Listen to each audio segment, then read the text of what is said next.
Eu orei agora pouco, ainda no hotel, estava orando, Senhor, me confirma, tanta coisa boa que eu poderia falar, tantas palavras. O difícil não é ministrar uma palavra legal, o difícil é a gente saber exatamente aquilo que Deus quer que a gente venha falar, né? E eu fiquei lendo um pouquinho a Bíblia, eu fui parar em Lucas 15. Eu gostaria que você abrisse a sua Bíblia aí e, se possível, deixasse ela aberta. Eu estava lendo esse texto de Lucas 15, alguns meses atrás, e aqui fala sobre 3 parábolas,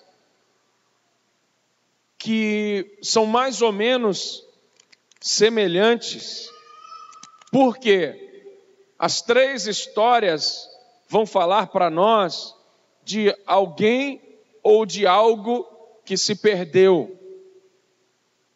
Eu não sei se você já parou para pensar nesse detalhe. Eu, por exemplo, nunca tinha parado para analisar as 3 parábolas.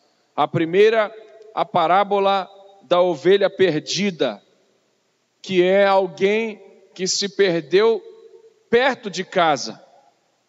Ovelha perdida. Você talvez conhece esse texto, e muitas vezes os pastores usam, eu já usei muitas vezes, para falar sobre você que talvez está afastado, você que talvez está meio perdido até dentro da casa de Deus. Eu lembro que alguns anos atrás a Fernanda Brum lançou uma música que fez muito sucesso, Perdido na Casa do Pai. É muito usada em peças, em coreografias, eu lembro disso, porque a gente usa essa parábola da ovelha, mas que fala de alguém que se perdeu perto de casa.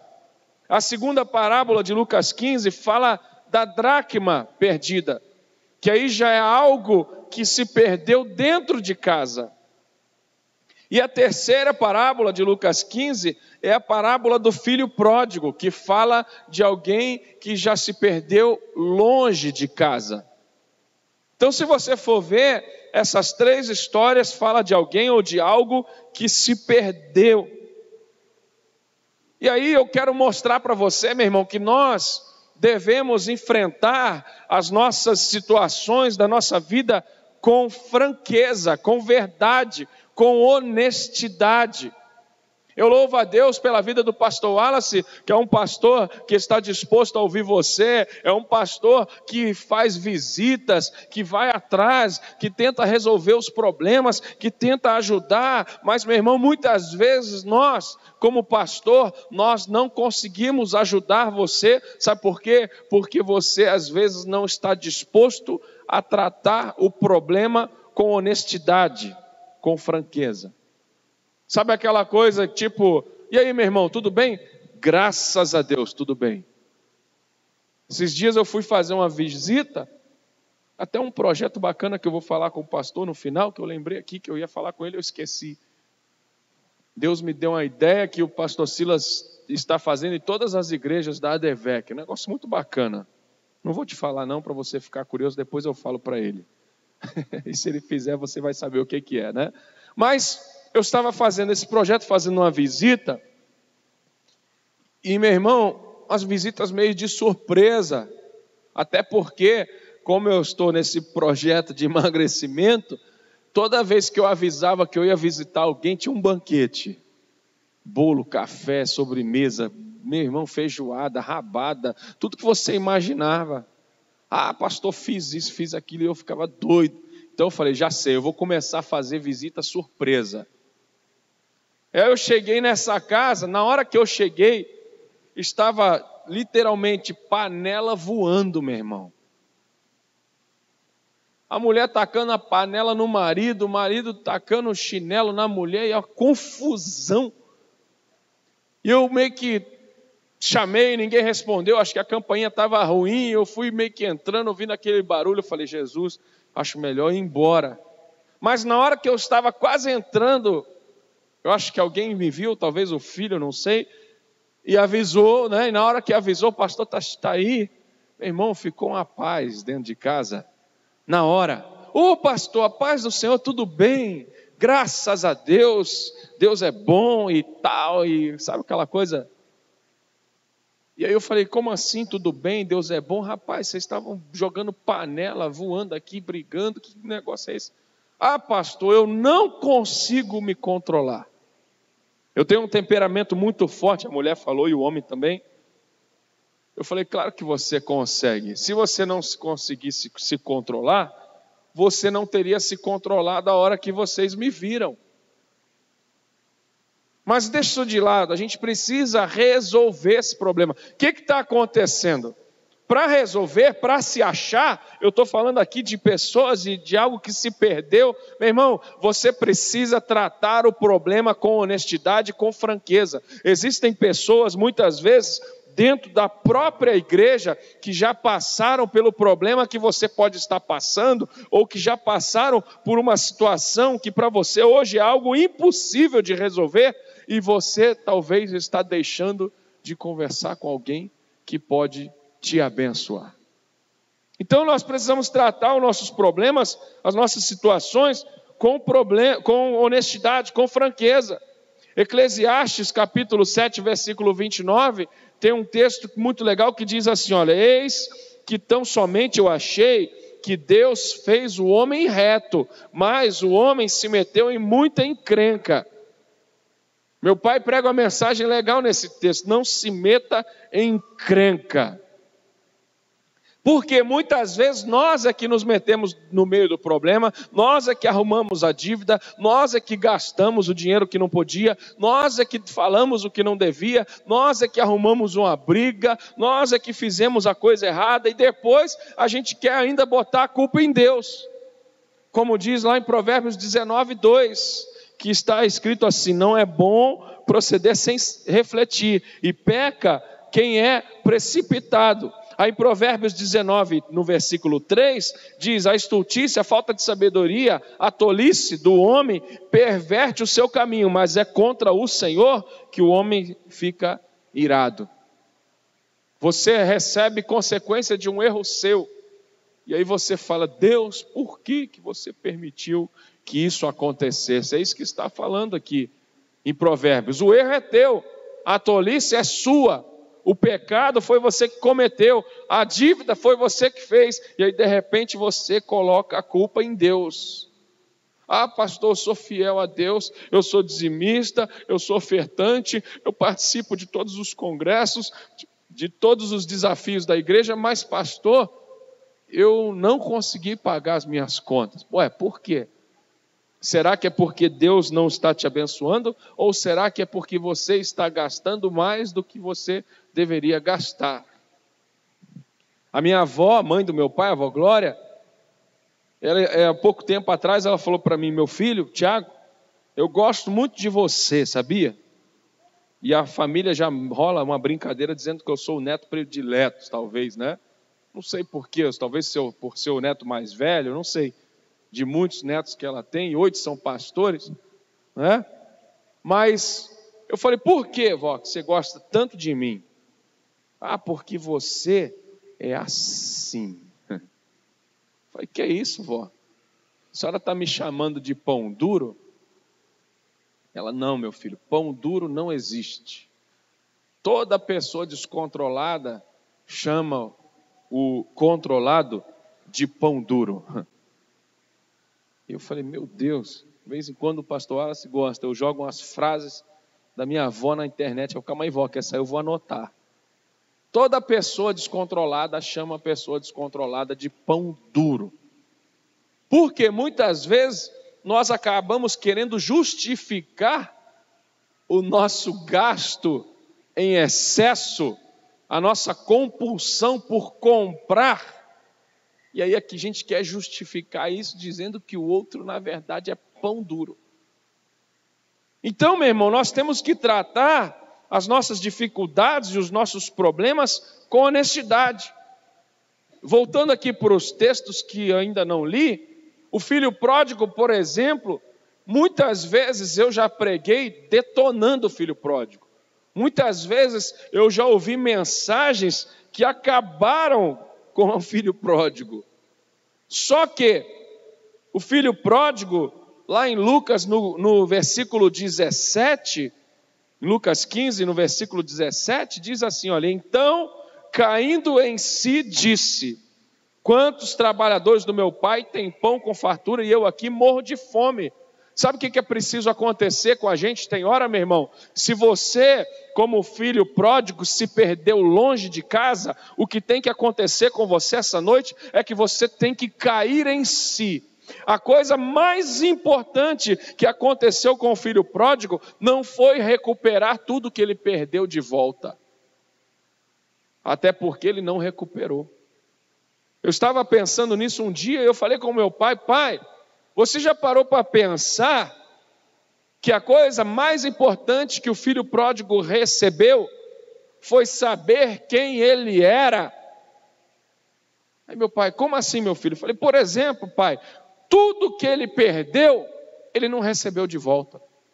Tanto é que ele fala para Deus e para si mesmo, eu vou ter com meu pai. Quando ele cai em si, ele levanta, ele olha para o céu e fala, Senhor, eu pequei contra ti e eu pequei contra o meu pai. Ele chega, volta para a casa do seu pai e o pai já estava o aguardando, vendo ele de longe, sai correndo ao seu encontro. Você conhece essa história, mas ele fala, pai, eu não sou digno de ser tratado como um dos teus trabalhadores, mas eu não sou digno de ser chamado teu filho, trata-me apenas como um dos teus trabalhadores. Sabe por quê, meu irmão? O cara chega ao ponto tão fundo do poço que ele começa a invejar comida de porcos.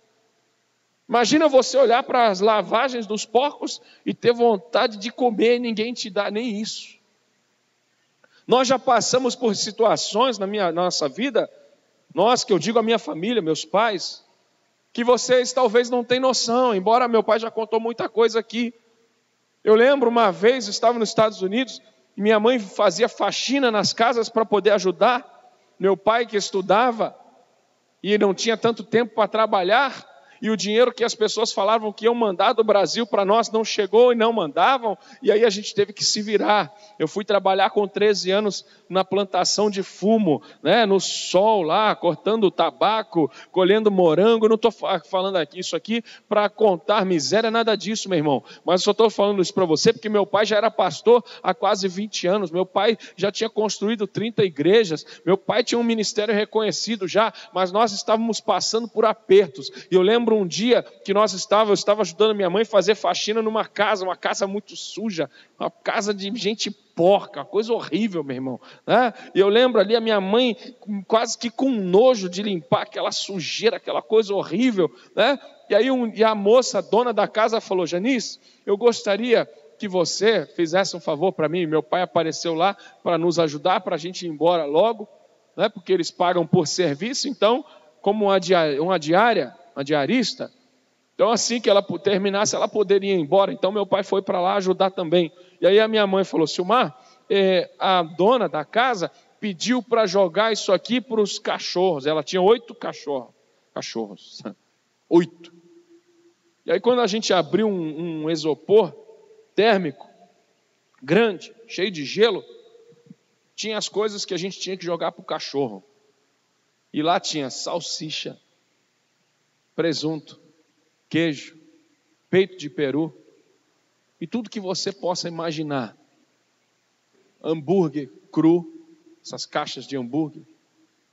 E eu lembro, meu pai, nunca vi ele reclamar, meu irmão.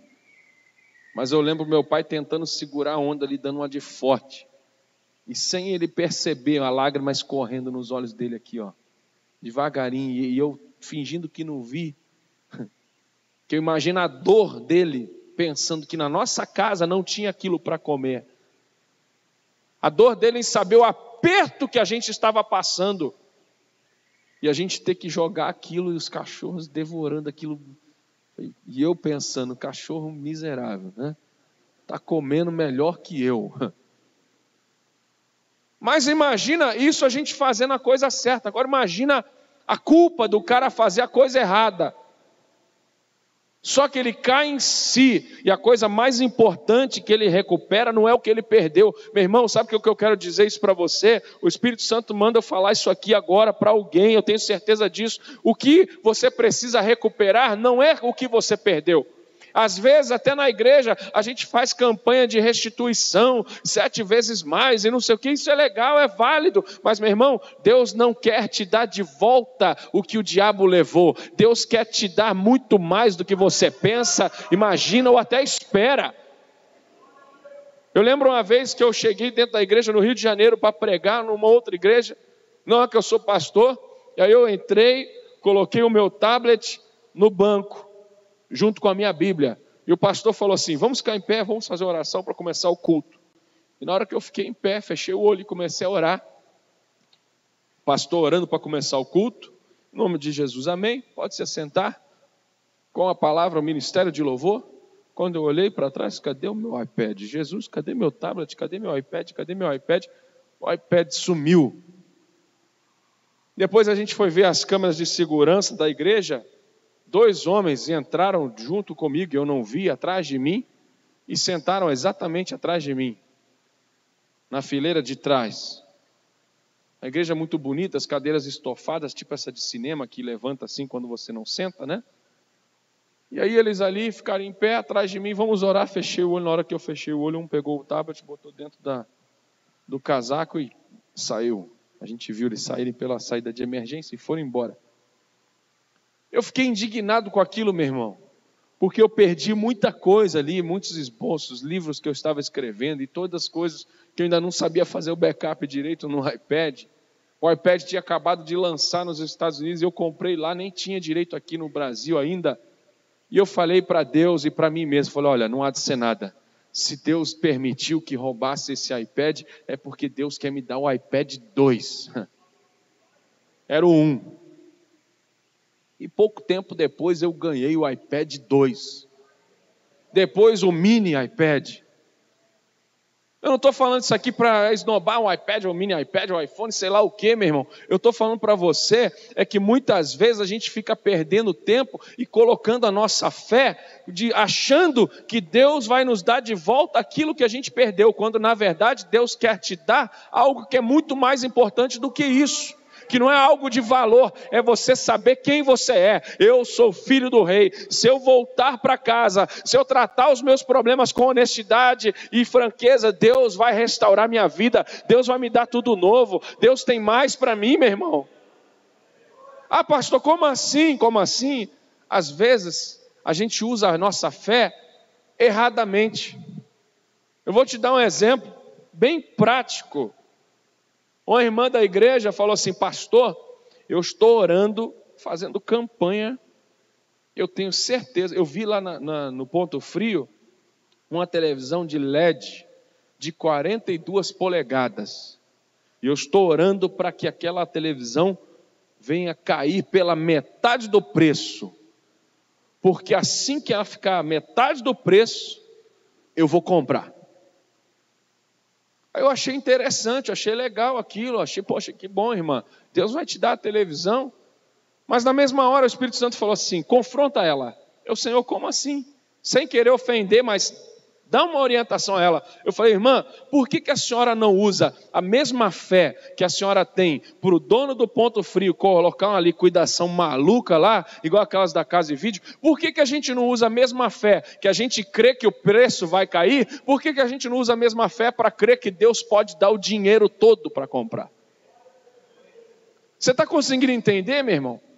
Às vezes a gente ora, Senhor, faça com que dê uma amnésia nesse dono desse terreno aqui do lado, para a igreja comprar. O terreno custa 2 milhões, mas se ele fizer por 500 mil, a gente compra. Meu irmão, eu já cometi isso também. E um dia Deus falou para mim, qual é a diferença de eu te dar 500 mil ou te dar 2 milhões? Você não tem que orar para cair o preço, você tem que orar e se capacitar para Deus te dar, meu irmão, porque Deus é dono do ouro e da prata, e isso vai acontecer a partir do momento que você souber quem você é. Então foi a coisa mais importante que o filho pródigo recuperou, é saber quem ele era. Ele cai em si, ele volta, e você conhece a história. A dracma é uma história muito legal também, que eu gosto muito. Já é algo que se perdeu dentro de casa. Eu não sei se você sabe, mas uma mulher judia, quando ela ia se casar, ela ganhava dos seus pais um colar com 10 dracmas. praticamente a mãe que dava para a mulher um colar com 10 dracmas. E essas 10 dracmas, elas simbolizavam a perfeição da vida da mulher. Uma mulher que foi guardada por Deus para o casamento, uma mulher que não teve relação sexual antes do casamento, uma mulher que estava esperando o seu marido, uma mulher digna, uma mulher de caráter, uma mulher abençoada, ela tinha as suas 10 dracmas. As 10 dracmas, ela só era dada para alguém que era especial. Se você tivesse cometido erros e tal, você perdia 1 ou 2 ou 3 dracmas. Por isso que essa mulher fica desesperada quando ela perde 1 dracma. E é interessante que nesse tempo, o próprio noivo olhava para a mulher e ele poderia fazer uma análise para ver, olha, essa daqui tem as 10 dracmas, essa daqui é show de bola, essa aí que eu quero casar. Essa daqui deu mole, pisou na bola e tal. A coisa é meio injusta, né? Até hoje acontece isso. Graças a Deus, hoje nem tanto mais. Mas meu pai fala, né, que a noiva, se ela não é virgem, ela tinha que casar de amarelo ou de salmão. Não podia entrar de branco na igreja. Isso é coisa de alguns anos atrás, graças a Deus. E o noivo ninguém perguntava. Era um preconceito total, né? A mulher já teve experiência sexual, ela entra de amarelo.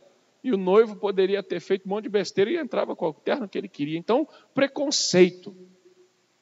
Mas a mulher que estava com as 10 dracmas era algo muito, muito, muito precioso. Seria uma vergonha a noiva se apresentar para o seu casamento sem aquele colar completo. Então, por isso que era muito honroso para o marido escolher a mulher com o colar com as 10 dracmas. O valor de 1 dracma, eu fui estudar, pesquisar para saber, financeiramente falando, não vale muita coisa. 1 dracma, diz os historiadores, a Bíblia diz para nós, que 1 dracma é equivalente a mais ou menos 10 dias de trabalho. Então, se você ganha, sei lá, 10 reais por dia, 1 dracma para você custaria 100 reais. Se você ganha 20 reais por dia, 200 reais, só para você ter uma noção. Mas não era assim algo tão impossível de adquirir. O valor era algo equivalente a 10 dias de trabalho. Só que eu entendo que era um valor muito mais moral do que um valor financeiro. E preste atenção, a revelação que Deus me mostrou era algo que foi perdido dentro de casa e que não tinha muito valor financeiro ou monetário, tinha um valor moral. E quando eu vi isso, eu estava estudando esse texto, o Espírito Santo falou ao meu coração, meu filho, muitas vezes dentro de casa nós estamos dando valor àquilo que tem valor monetário, financeiro, e estamos perdendo o valor moral dentro de casa. Nós não temos mais esse desespero que essa mulher teve ao perder algo que não valia tanto financeiramente falando, mas valia muito moral, era moral. Tem coisa, meu irmão, que não é errado, mas não é moral. Meu pai fala isso sempre para mim, meu filho, tem coisa que não é errado, mas não é moral. Ah, como assim, pai? Me explica. Ah, porque tem um cara lá do Rio que já ofereceu para a gente várias vezes um emprego. Que tipo de emprego? Ah, você ajuda aí, pastor Silmar, e tal, você eleito, ok? E aí eu vou te dar um cargo na prefeitura. E o cara me ofereceu um cargo para eu ganhar 18 mil reais por mês. Imagina, que bênção. Só para meu pai tirar uma foto com ele, o cara ser eleito e tal, enfim. Não condeno quem faça. Mas o meu pai falou, meu filho, não tem nada de errado, porque ele tem que ter vários assessores. Mas eu não acho moral, eu não acho certo você ter um emprego para ganhar 18 mil reais e nem ir no trabalho às vezes. Só assinar o ponto ou nem assinar o ponto porque você é pastor, você não tem tempo de ir lá. E como ele tem que dar para alguém, senão se ele não der esse dinheiro para alguém, esse dinheiro fica para o próprio governo. Então é normal, todo mundo faz, mas é normal, é até certo, mas não é moral. Então os valores morais eles têm sido perdidos dentro de casa, meu irmão. Coisas que a gente talvez há muito tempo atrás dava valor, hoje a gente não dá mais tanto valor assim. E Deus quer restaurar esses valores dentro da nossa casa. Tem gente que é tão pobre. Eu vi essa frase no outdoor em Brasília. Eu estava em Brasília, estava escrito assim, ó. Tem gente, um outdoor gigantesco assim numa avenida, muito movimentada. Estava escrito assim, tem gente que é tão pobre, que a única coisa que ele tem é dinheiro. E eu parei, eu olhei, tirei uma foto, falei, caramba, olha que interessante. Tem gente que é tão pobre, tão pobre, que a única coisa que ele tem é dinheiro. Sabe por quê, meu irmão? Hoje em dia as pessoas julgam a gente por aquilo que a gente tem. Ou pior, por aquilo que a gente aparenta ter. Eu estava lá na Barra, no Rio de Janeiro, e eu parei o meu carro atrás de um outro carro, e o carro da frente era um Audi TT conversível. Carro esportivo, muito bonito, muito caro. E aí estava colado assim atrás no carro, assim, ó. Se está ruim para mim, imagina para você. Eu vi aquilo num carrão, né? Se está ruim para mim, imagina para você. Porque as pessoas acham, ó, o cara está de Audi TT, Audi conversível, tá bem. Está tudo certo. Esses dias eu fui visitar um jogador de futebol que tem um carro raríssimo, só tem poucas unidades no Brasil. Uma era do Romário, outra de outros, e outra dele. E ele falou, pô, aí pastor, olha que coisa. Não posso sair com esse carro. Mas por quê? Porque eu estou devendo 28 mil de PVA e uns 10 mil reais de multa. E eu não tenho dinheiro para pagar, e se eu sair, eles vão rebocar o carro, vai para o depósito, eu não tenho como tirar. Então as pessoas acham, ó, que legal o cara ter um carro daqui, que adianta ter um carro daquele que não pode andar. Ou então o que adianta a gente fazer aquela oração, que eu acho que é uma das orações mais hipócritas que a gente pode fazer. Senhor, coloca os teus anjos ao meu redor, até aí tudo bem. Cega o olho do guarda para que ele não me pare, em nome de Jesus. Senhor, eu sou teu servo. O que tem a ver ser servo de Deus com pagar ou não pagar o IPVA? E no Rio fazer vistoria, não sei aqui se tem que fazer também. Mas Senhor, cega o guarda. Meu irmão, Deus não vai cegar a guarda para livrar você de uma coisa que você fez ou deixou de fazer. Fui parado numa blitz no Rio. E aí o guarda falou, olha, a luz da placa de trás do carro está quase apagada. Eu falei, o que isso significa? E eu aprendi que quando você olha no carro e vê o número da delegacia, né? E já fala o nome dele, que tem um nome aqui, né? Eu falei, sim, senhor Silva, você é lá da 39DP? Aí ele já deu aquela... Tipo assim, o cara deve conhecer alguém, né? Esse cara deve ser advogado, sei lá. Eu falei, o que isso significa, senhor? Essa questão da placa meio apagada. Não, que eu vou ter que rebocar o seu carro. Eu falei, olha, você não vai rebocar o meu carro. Não, porque a desacato. Eu falei, meu irmão, eu conheço meus direitos, eu não estou fazendo nada demais, eu não levantei a voz, eu não gritei, eu não estou fazendo nada de desacato à autoridade, mas por causa de uma luz meio apagada ou meio acesa, você não pode rebocar o meu carro, a minha habilitação está em dia, meu documento está em dia, o carro está vistoriado. E eu comecei a falar as coisas que eu sei. Aí ele não faz o seguinte, deixa uma cerveja aí que está tudo certo. Meu irmão, quando o guarda falou isso, eu fiquei revoltado. Falei, olha, agora o senhor mexeu comigo, meu irmão. Eu não dou cerveja para guarda, eu sou pastor, sou evangélico. Sou pastor, meu irmão. Como que eu vou dar cerveja para guarda? Então deixa um Guaraná. Você está rindo mesmo? Minha vontade era esganar ele. Mas eu consegui desenrolar sem dar o dinheiro. Falei, quer saber? Não, vai lá. Estou perdendo muito tempo com esse cara, deixa ele ir embora. Fui embora. Na hora que eu fui embora, meu irmão, eu estava revoltado. carro cheio, gente da igreja e tal. Eu falei, cara, como que pode esse guarda sem vergonha? Meu Deus do céu, o cara pedir eu falar que eu sou crente, falar que eu sou pastor ainda por cima, e o cara ainda pediu um Guaraná, não pediu uma cerveja, não dou cerveja, então deixa um Guaraná, deixa uma Coca-Cola. Meu irmão, fiquei louco. E aí, um diácono da igreja muito sábio falou, pastor, sabe por que esse cara pediu Guaraná? Quando o senhor falou que era crente? Eu falei, não. Quente, brabo, né? Não sei. Mas por quê, irmão? Porque tem crente que dá. Então ele acha normal. Você não dá cerveja, dá Guaraná, então não tem problema. E eu falei, rapaz, é verdade. Então você está conseguindo entender, meu irmão, como que a gente começa, às vezes, a se perder dentro de casa. E os valores começam a ser, talvez, perdidos e normais. Só que essa mulher, ela fica desesperada, ela varre a casa, ela põe para fora tudo que estava atrapalhando dela achar, ela fica ali doida, querendo achar a dracma, porque para ela tinha um valor que talvez para outras pessoas não tinha. Ela varre a casa, ela começa a limpar tudo, e ela começa a ver que ela precisava acender a candeia, né? E aí para ela tinha muito valor, e aí talvez eu possa te perguntar, quanto vale para você aquilo que talvez você perdeu dentro de casa?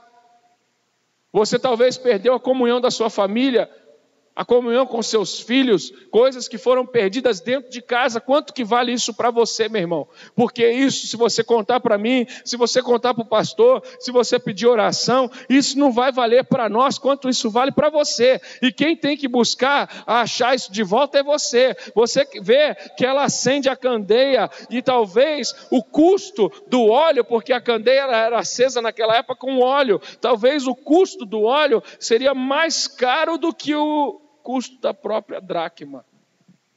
Sabe aquela coisa assim, deixa isso para lá. Eu vou gastar óleo para acender a lamparina, deixa isso para lá. A gente compra outra. Mas tem coisa que não tem como comprar outra, meu irmão. Tem coisa que tem um valor moral. Tem coisa que tem um valor que não tem óleo que pague, não tem dinheiro que pague. E aí você vê que ela acende a candeia, ela varre a casa, ela busca desesperadamente achar aquela dracma que foi perdida. E aí ela procura, varre, e ela acha. Vou ler aqui rapidinho. Qual é a mulher, versículo 8 de Lucas 15, que tendo 10 dracmas, se perdeu uma, não acende a candeia, varre a casa e procura diligentemente, sem cansar, né? Até encontrá-la. Agora você entendeu por que ela procura tanto a dracma, né?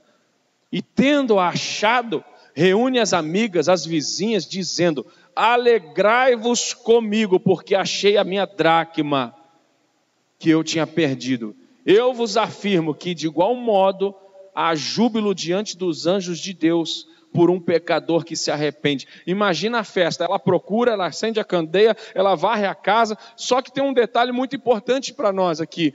A Bíblia diz para nós que ela só chama as amigas, ela só faz festa depois que ela recupera a dracma. Tem coisa que não dá para chamar amigo, nem para te ajudar a varrer, nem para acender a candeia. Tem coisa que é você e Deus.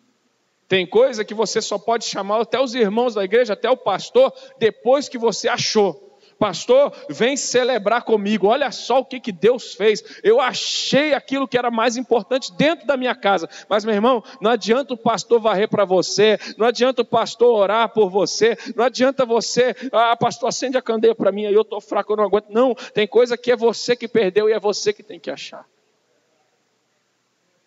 Aí a gente vai lá fazer festa. Porque, meu irmão, nunca a chame, nem que seja um grande amigo, para procurar uma dracma. Sabe por quê? A gente não pode, tem hora, compartilhar algumas particularidades. Algo que é meu, algo que é pessoal meu. Algo, meu irmão, que ninguém tem nada a ver com isso. Eu tenho certeza que você já deve ter visto isso até aqui dentro da igreja. Às vezes acontece um problema, alguma situação, e aí você fala, pastor, caramba, pastor, como que o senhor não falou? O senhor estava passando por isso, rapaz, eu poderia ter te ajudado. Eu mesmo já fiz isso, meu irmão, só contei para a igreja depois que o problema já tinha sido resolvido. E os irmãos às vezes ficam até chateados, pastor, poxa vida, se eu soubesse que o senhor teria que ir para o hospital de madrugada, eu teria levado o senhor. Se eu soubesse que a pastora teria que ter feito a cirurgia, sei lá o que, eu teria avisado, eu teria ido, eu teria feito. Meu irmão, tem coisa que é você e Deus, tem coisas que você só conta na hora de celebrar. Eu demorei a aprender isso, mas isso faz toda a diferença. Então, nesse texto nós temos a ovelha perdida, que é algo que se perdeu perto. Nós temos o filho, que é algo, o filho pródigo que se perdeu longe. Nós temos a dracma, que é algo que se perdeu dentro de casa. E às vezes, meu irmão, aquele que se perdeu perto, no caso da ovelha perdida, a única coisa que essa ovelha perdida tem que fazer é berrar, meu irmão.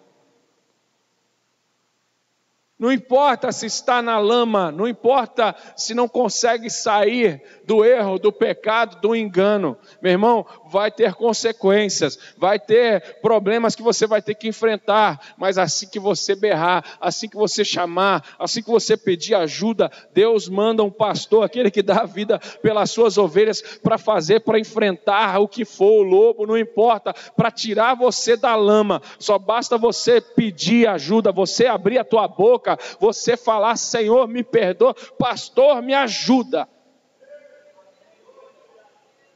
Eu estava falando com o pastor Wallace, o Cláudio, que é ministro de louvor da igreja, que eu sou pastor no Rio, um cara que está comigo há 10 anos, meu irmão. Pensa num homem de Deus, um cara fiel, um cara que tem umas composições que você fica impressionado com o que Deus está dando a ele, coisa linda. Às vezes eu termino de pregar, eu olho para ele, ele já está aqui no teclado, no piano, e aí, Cláudio, vai cantar qual? Ele, quando dá um sorriso, eu já até sei.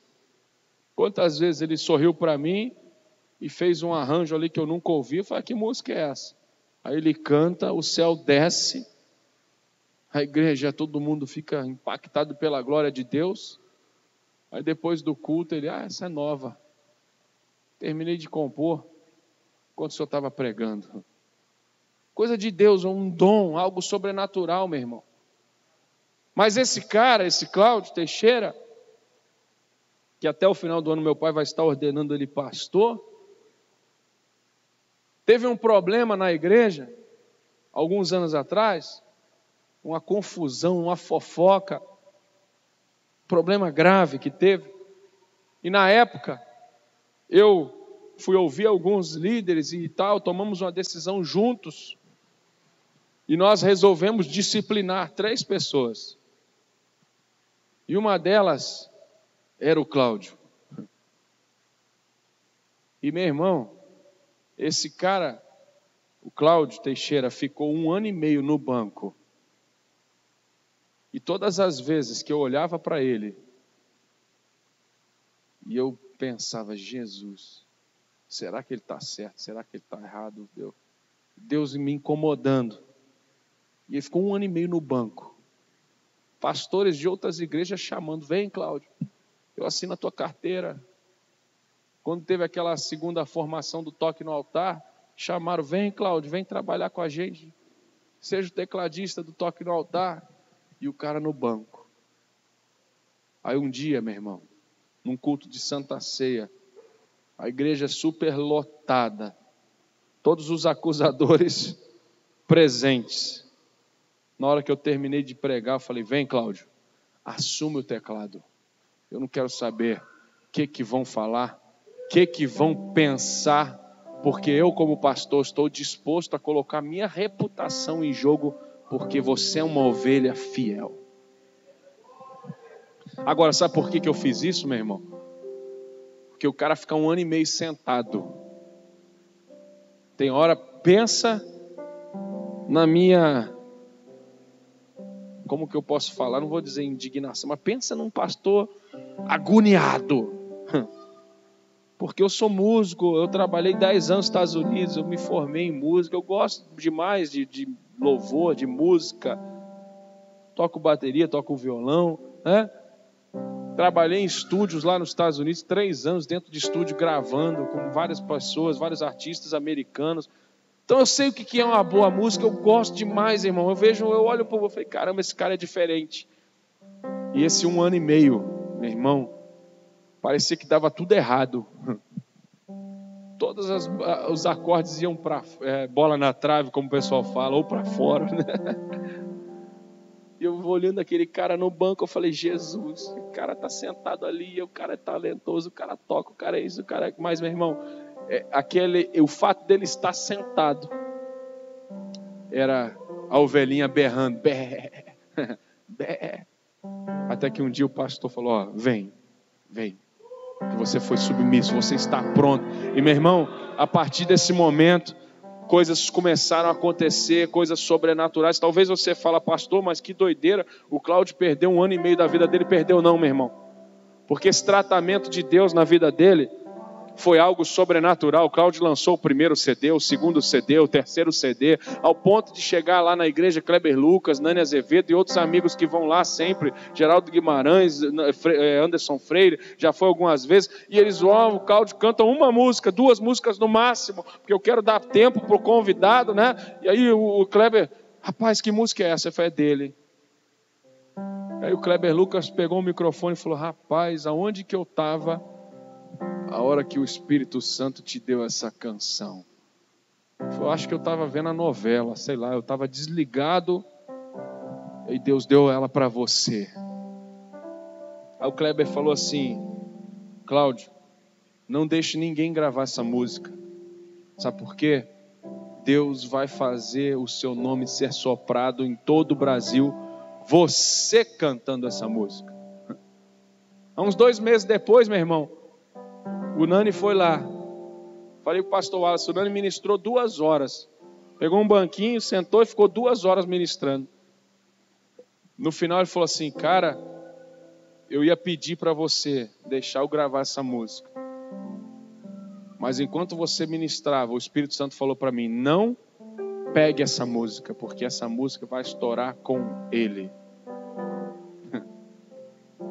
Agora, meu irmão, para isso acontecer, ele teve que reconhecer que ele tinha se perdido.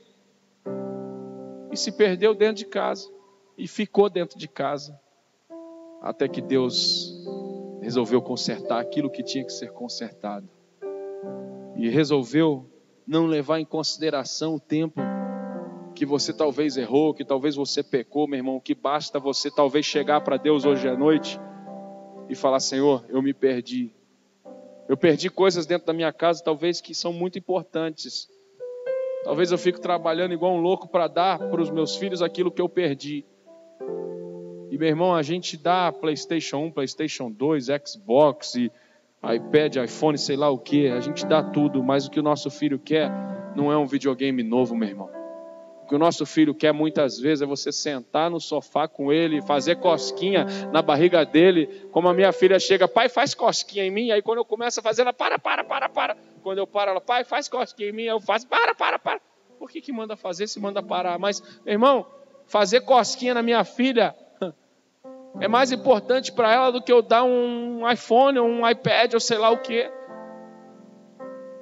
E às vezes a gente tem tanto tempo para tanta coisa e a gente perde aquilo que verdadeiramente tem valor dentro da nossa casa. Deus colocou essa palavra no meu coração. Uma palavra que geralmente eu pregaria ontem, no domingo, sei lá. Mas, meu irmão, eu tenho certeza absoluta que se Deus colocou essa palavra no meu coração, é porque Deus quer restaurar algumas pessoas aqui, algumas coisas que foram perdidas. Eu quero que você fique em pé, por favor, vamos orar. Quero orar por você. Gostaria que você colocasse a mão no seu coração, curvasse a sua cabeça. Pensasse um pouquinho aí. Tenho certeza que Deus falou com você. Talvez você está pensando em alguém que se perdeu. Talvez um filho, uma filha, um esposo, a esposa, não sei, meu irmão. E tem hora que a vontade que a gente dá, que dá na gente, é ir atrás. Imagina a dor do pai do filho pródigo tendo que ficar esperando o filho voltar. Mas ele não foi atrás. Talvez dói. Você que é mãe, você que é pai, talvez está passando por isso, mas vamos aprender com essa história. Fique pronto para o dia que ele voltar você fazer festa. Mas pode deixar, meu irmão, que Deus está cuidando. Por mais que possa estar lá invejando a lavagem de porcos, Deus vai fazer com que ele ou com que ela caia em si. O dia que cair em si, o dia que voltar, o dia que pedir perdão, meu irmão, você não vai dizer, onde você estava agora, né? Quebrou a cara, resolve voltar. Não! O pai do filho pródigo faz festa. Vamos matar o melhor boi que tem aí. Dá um anel, dá uma sandália. Esse meu filho estava morto e agora reviveu. Pastor, é para passar a mão na cabeça? Não, não é para passar a mão na cabeça. Mas a hora que ele cair em si, meu irmão, você não vai ter que falar, eu te falei, eu te avisei, eu falei que ia quebrar a cara. O que adianta? Pior coisa que tem para mim é isso, não compra não, porque se você comprar, você não vai pagar. Aí a gente compra. E aí a pessoa fala, eu te falei, para que você foi comprar? O que adianta eu te falei? O que adianta isso, meu irmão? Eu te falei, para que você fez isso? Eu te avisei. E às vezes não avisou nada. Então, meu irmão, caiu a ficha, voltou, caiu em si, voltou para casa, faça festa, peça ajuda. Pastor, meu filho voltou, não sei como que fazer, ele era viciado, está querendo ir para um centro de recuperação. Meu irmão, a gente dá um jeito, a gente arruma um centro de recuperação, a gente muda a vida desse jovem. Agora, para isso acontecer, você tem que tomar cuidado, esperar, porque Deus está trabalhando. E eu creio, eu tenho certeza que Deus vai fazer algo sobrenatural na tua casa, na tua família, em nome de Jesus. Pai, nós falamos da tua palavra. Tu sabes, Senhor, quanto essa palavra mexeu comigo, quanto essa palavra abençoou a minha vida. E eu tenho certeza que o Senhor colocou o texto de Lucas 15 na minha mente, hoje no meu coração. É porque existem pessoas que talvez se perderam longe de casa, perto ou até dentro, Senhor. Muito obrigado porque a tua palavra ela tem o poder de nos confrontar, de nos despertar para algo que a gente errou talvez. Mas, Senhor, no final de tudo, toda a honra, toda a glória será dada a Ti somente. Muito obrigado pela vida de cada irmão, cada irmã que saiu da sua casa hoje. Alguns talvez vieram do trabalho sem jantar, sem comer nada, Senhor, vieram direto aqui. Nós Te louvamos por isso. Que essa palavra venha falar ao nosso coração, martelar na nossa mente e nos ajudar a mudar, Senhor, aquilo que a gente precisa que mude, Senhor. Porque o Teu nome será glorificado. E nós vamos testemunhar daquilo que o Senhor tem feito e aquilo que o Senhor vai fazer na nossa vida, em nome de Jesus. Amém. Graças a Deus, que o Senhor te abençoe.